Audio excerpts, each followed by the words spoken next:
नमस्कार, अमर छत्तीसगढ़ देख रहे हैं आप। खबरों का रुख करेंगे। आरक्षण विधेयक को लेकर राजभवन और सरकार आमने सामने आ गई है। सीएम भूपेश बघेल ने राजभवन के अधिकारियों पर राज्यपाल को गलत सलाह देने का आरोप लगाया है। इसके साथ ही सीएम ने राजभवन के अधिकारियों पर बीजेपी के हाथ में खेलने का आरोप भी लगाया है। उन्होंने कहा कि राजभवन बीजेपी की कठपुतली बनी हुई है।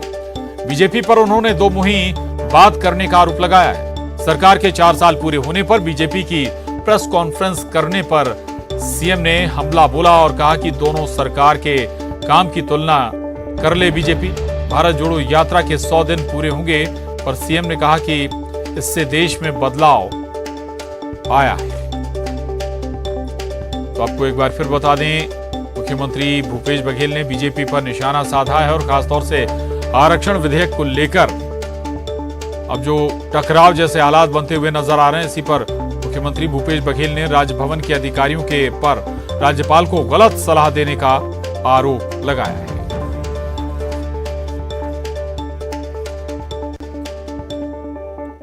उसे वो अधिकार है ही नहीं। उसको जो विधिक सलाहकार है वो गलत सलाह दे रहे हैं। और शुरू में जो बात हुई थी वो बिल्कुल ठीक हुई थी।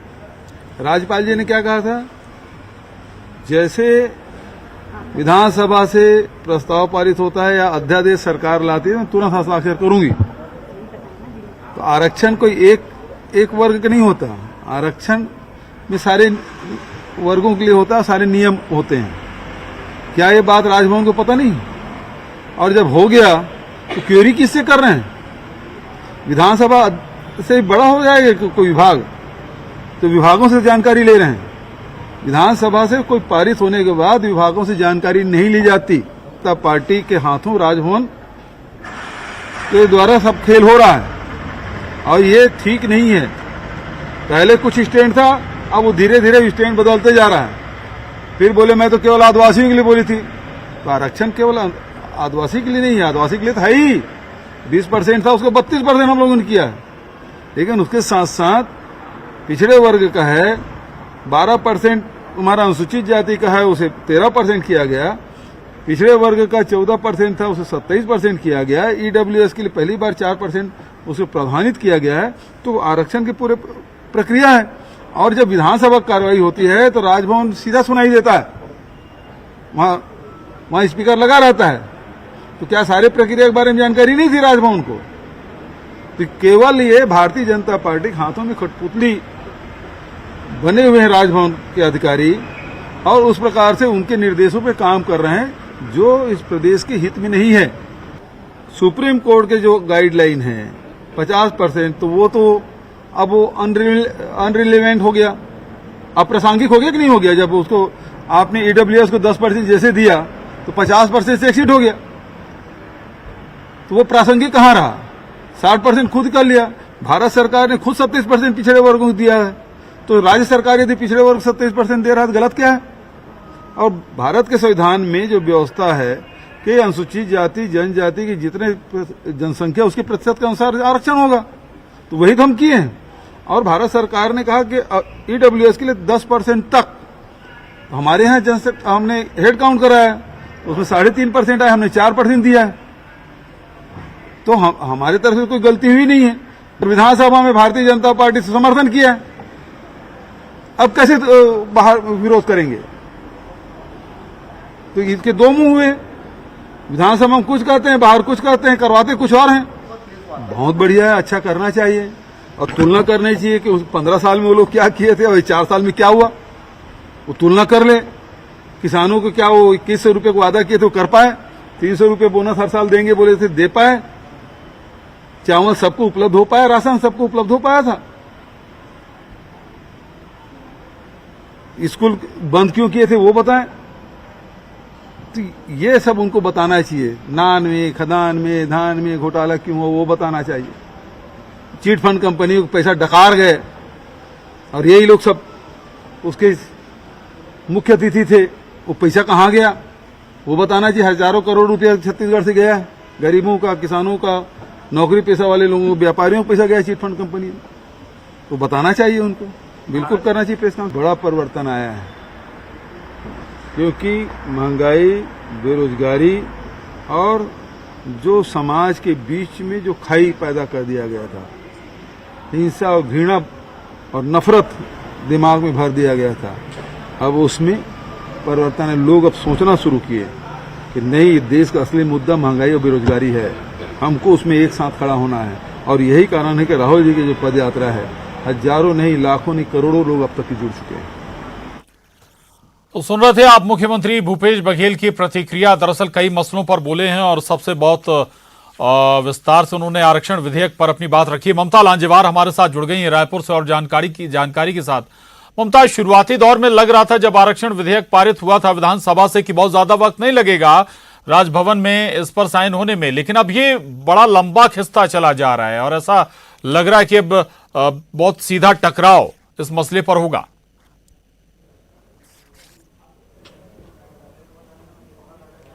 बिल्कुल, देखिए पिछले 22 सालों में अगर हम बात करें तो कभी भी राजभवन और राज्य सरकार इस तरह से आमने सामने नहीं दिखाई दिए जो अब की स्थिति जो है वो दिखाई दे रही है। न केवल आरक्षण संशोधन विधेयक बल्कि और भी जो पहले जो विधेयक हैं, और इसके साथ ही इंदिरा गांधी कृषि विश्वविद्यालय में जब कुलपति की नियुक्ति का मसला था तब भी हमने देखा कि किस तरह से आर पार जो है वो राजभवन और राज्य सरकार सामने दिखाई दे रही थी।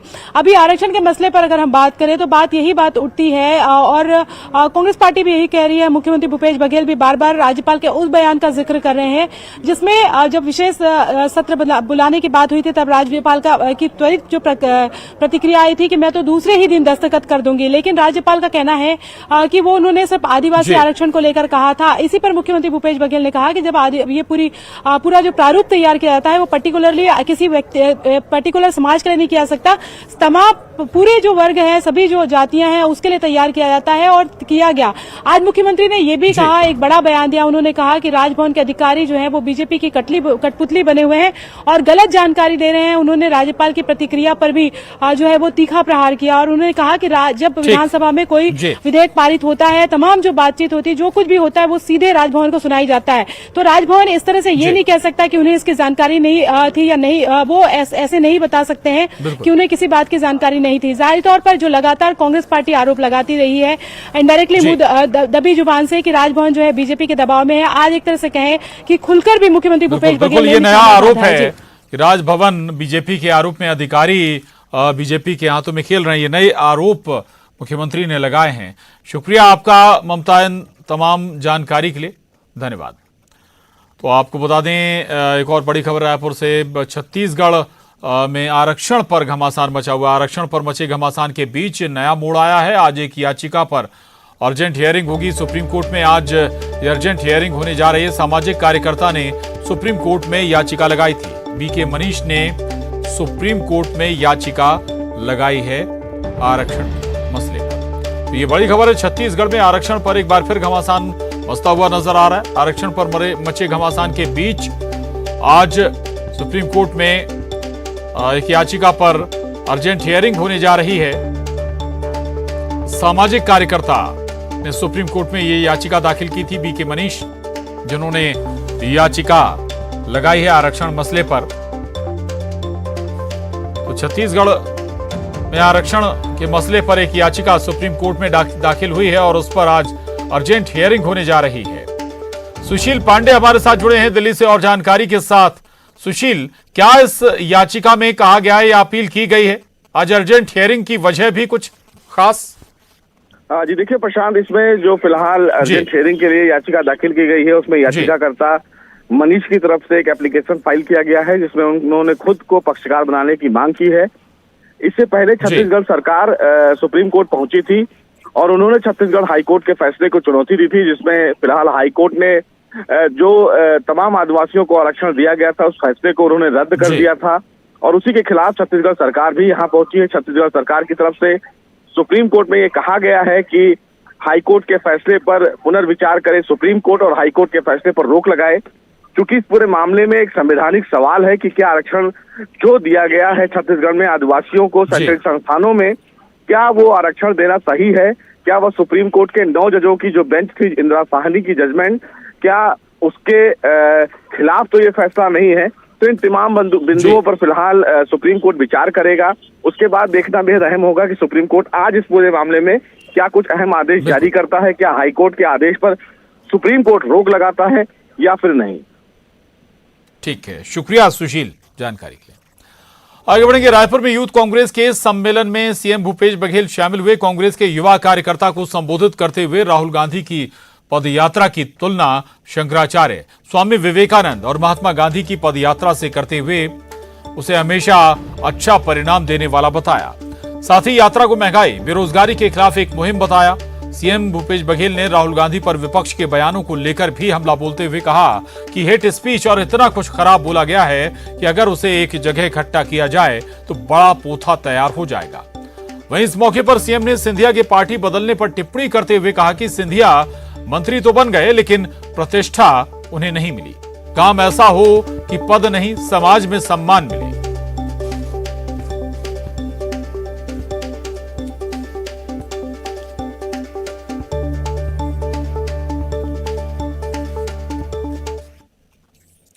और 17 दिसंबर को 4 साल पूरे होने पर प्रदेश सरकार पूरे प्रदेश में छत्तीसगढ़ गौरव दिवस मनाएगी। प्रदेश भर में कार्यक्रम का आयोजन किया जाएगा। लोगों को सरकार के 4 साल की उपलब्धियां बताई जाएंगी। आयोजन को लेकर सरकार की ओर से सभी कलेक्टर को निर्देश जारी किए गए हैं। आयोजन में सभी मंत्री, सांसद, विधायक के साथ ही स्थानीय जनप्रतिनिधियों को आमंत्रित किया जाएगा। गौठानों, तेंदुपत्ता संग्रहण केंद्रों में कार्यालय, धान खरीदी केंद्रों में भी कार्यक्रम का आयोजन किया जाएगा। किसानों, मजदूरों के लिए चल रही योजनाओं की जानकारी दी जाएगी।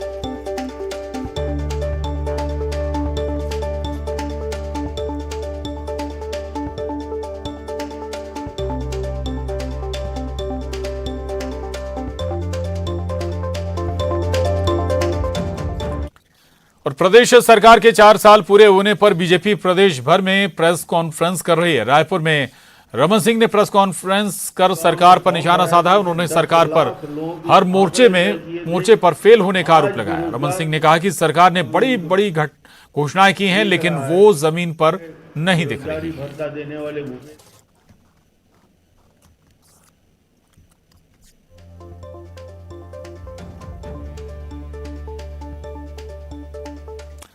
और पीसीसी अध्यक्ष मोहन मरकाम ने बीजेपी पर निशाना साधते हुए कहा कि 15 साल के शासन में बीजेपी ने कुछ काम नहीं किया। बीजेपी के पास कहने के लिए कुछ नहीं है।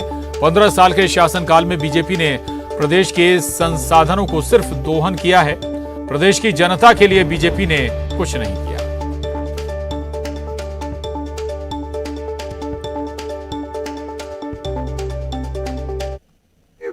भारतीय जनता पार्टी के पास कहने के लिए कुछ नहीं है। लोगों का ध्यान भटाने के लिए इस ढंग से मुद्दे उठा रही है। 15 साल भारतीय जनता पार्टी का कार्यकाल भी देख लीजिए। सबसे ज़्यादा कुपोषण का प्रतिशत 42% भारतीय जनता पार्टी के राज में रहा। सबसे ज़्यादा गरीबी का तमगा वह भारतीय जनता पार्टी के शासनकाल में लगा। जब छत्तीसगढ़ राज्य बना लगभग 39% गरीबी रेखा थे, जबकि भारतीय जनता पार्टी 2018 में छोड़ा तो लगभग 41% गरीबी रेखा पहुंच गई। तो इसका मतलब साफ है, यहाँ के संसाधनों का लूटने का काम भारतीय जनता पार्टी ने किया, मगर यहाँ के लोगों के लिए भलाई का कोई काम नहीं किया। आगे बढ़ेंगे। कोरबा से बड़ी खबर है। दो ट्रकों में जोरदार भिड़ंत हो गई। दोनों ट्रक के परखच्चे उड़ गए। हादसे में एक की मौत हो गई जबकि 3 लोग जख्मी हुए हैं। एक ट्रक में धान और दूसरे में कोयला लोड था। कटघोरा थाना के कासनिया के पास की घटना है ये बड़ी खबर है कोरबा से, जहां 2 ट्रकों में जोरदार भिड़ंत हुई है। दोनों ट्रक बताया जा रहा है, दोनों ट्रक इनके परखच्चे उड़ गए। तस्वीरें देख रहे हैं आप। जबरदस्त नुकसान दोनों ट्रकों को हुआ है। एक ट्रक में धान और दूसरे ट्रक में कोयला लोड था। कटघोरा थाना के कासनिया के पास ये बेहद दर्दनाक हादसा पेश आया है।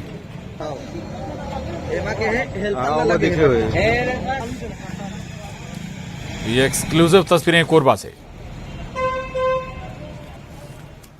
बड़ी खबर बलौदा बाजार से। गैस सिलेंडर में आग लग गई बलौदा बाजार में, जहां गोदाम में खाना बनाते समय बताया जा रहा है कि हादसा हुआ। गोदाम मालिक ने जलते हुए सिलेंडर को कुएं में फेंक दिया। सूचना पर तत्काल फायर टीम मौके पर पहुंची। फायर टीम ने आग पर काबू पाया। जिले के अमेरा गांव की ये घटना है। ये बड़ी खबर है बलौदा बाजार से, जहां गैस सिलेंडर में आग लगे। बताया जा रहा है कि गोदाम में खाना बनाते समय एक सिलेंडर ने आग पकड़ ली। गोदाम मालिक ने इसके बाद जलते सिलेंडर को कुएं में फेंक दिया। क्या बड़ा हादसा हो सकता था, लेकिन समय रहते यह हादसा टल गया। कुआं रहे कि कुआं में 12 नहीं। और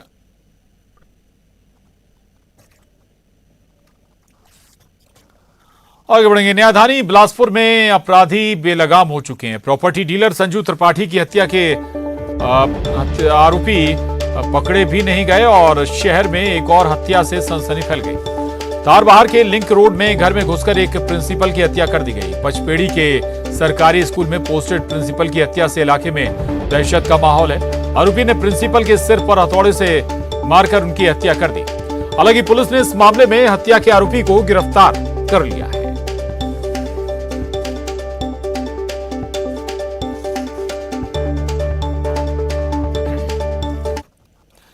और बिलासपुर के प्रॉपर्टी डीलर हत्याकांड में पुलिस के हाथ अभी भी खाली हैं। हत्या के 48 घंटे बाद भी आरोपी पुलिस की गिरफ्त से बाहर है।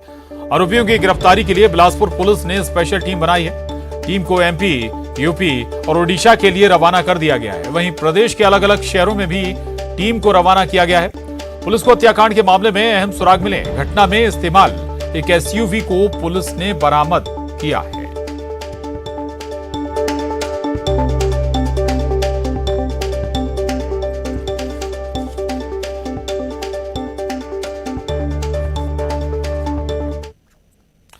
और दंतेवाड़ा में एक बार फिर नक्सलियों का कायराना चेहरा सामने आया है। मालेवाही में पुलिस का कथित मुखबिर बताकर एक ग्रामीण की हत्या नक्सलियों ने कर दी।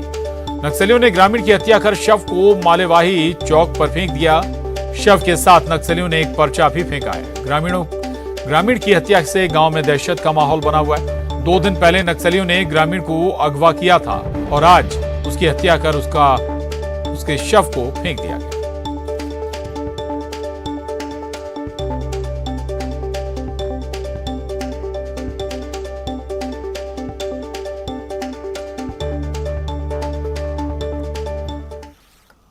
और अंबिकापुर के पीड़िया में शराबी शिक्षक के भरोसे स्कूल चल रहा है। स्कूल के बाहर शराबी शिक्षक का हंगामा करते हुए वीडियो वायरल हो रहा है। माध्यमिक शाला पीड़िया का ये शराबी शिक्षक स्कूल का प्रधान पाठक है। शराबी शिक्षक के वीडियो को देखकर समझा जा सकता है कि स्कूल के बच्चों का भविष्य आखिर कहाँ है। तो अंबिकापुर से ये तस्वीर सामने आई है, ये वीडियो सामने आया है। अंबिकापुर के पीड़िया का ये मामला है, जहां शराबी शिक्षक के भरोसे एक पूरा स्कूल चल रहा है। स्कूल के बाहर शराबी शिक्षक जमकर हंगामा करता हुआ भी नजर आया। आपको बता दें, शराब पीकर हंगामा कर रहा ये शिक्षक स्कूल का प्रधान पाठक है। मेरे को क्यों मारा इसको पूछिए ना। सुनना के दाई तोर बेटा का सपोर्ट मत ले जा सकते। सुनना में मार रहे हम लोग। हां वो लोग खाद के दारू में मार रहे हैं। दारू पी के बम है वो लेके। अरे ये अंधार वो कहां पे दारू पी से। उधर कवर्धा के कोकरा पानी के सैकड़ों मनरेगा मजदूर मजदूरी की मांग को लेकर अधिकारियों के दफ्तर के चक्कर काट रहे हैं। बकाया पैसे की मांग को लेकर मनरेगा मजदूर 2 साल से सरकारी दफ्तरों का चक्कर लगा रहे हैं, लेकिन अधिकारियों का दिल नहीं पसीजा। बोडला जनपद में मनरेगा का काम करने के बाद 2 साल से इन मजदूरों को पैसा नहीं दिया गया है। वहीं इस मामले पर जिम्मेदार अधिकारी कुछ भी बोलने से बच रहे हैं।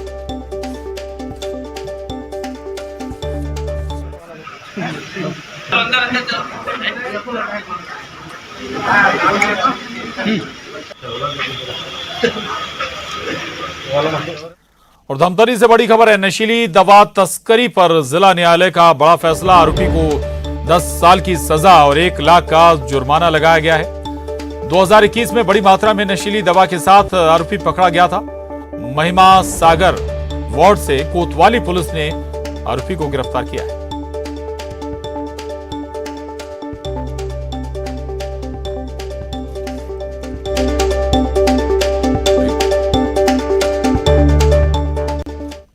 आगे बढ़ेंगे। प्रदेश के कई इलाकों में हाथी से इन दिनों लोग परेशान हैं। सूरजपुर, धमतरी और बलरामपुर में हाथी लोगों को परेशान कर रहे हैं। जंगल को छोड़कर हाथी रहवासी इलाके में पहुंच रहे हैं। भोजन की तलाश में गांव की ओर रुख कर रहे हैं हाथी, और न सिर्फ फसलों को बर्बाद कर रहे हैं बल्कि ग्रामीणों के घरों को भी नुकसान पहुंचा रहे हैं। सूरजपुर के बिहारपुर वन परिक्षेत्र में 8 हाथियों ने इन दिनों डेरा जमा रखा है। हाथियों ने परसा, कचिया और नवडीहा गांव के 7 घरों को नुकसान पहुंचाया है। हाथियों के आने से लोगों में दहशत है। उधर धमतरी के कसवाही दंतेल हाथी के पहुंचने से लोग डरे सहमे हुए हैं। ग्रामीण आग जलाकर रथ जगा कर रहे हैं।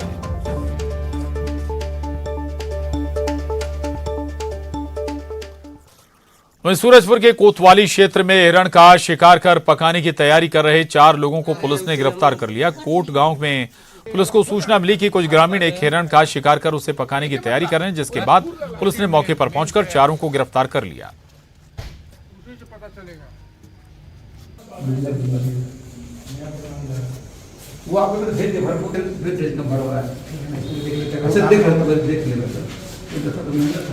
और देखिए 25 सेकंड 25 खबर। प्रदेश सरकार के 4 साल पूरे होने पर बीजेपी के प्रदेश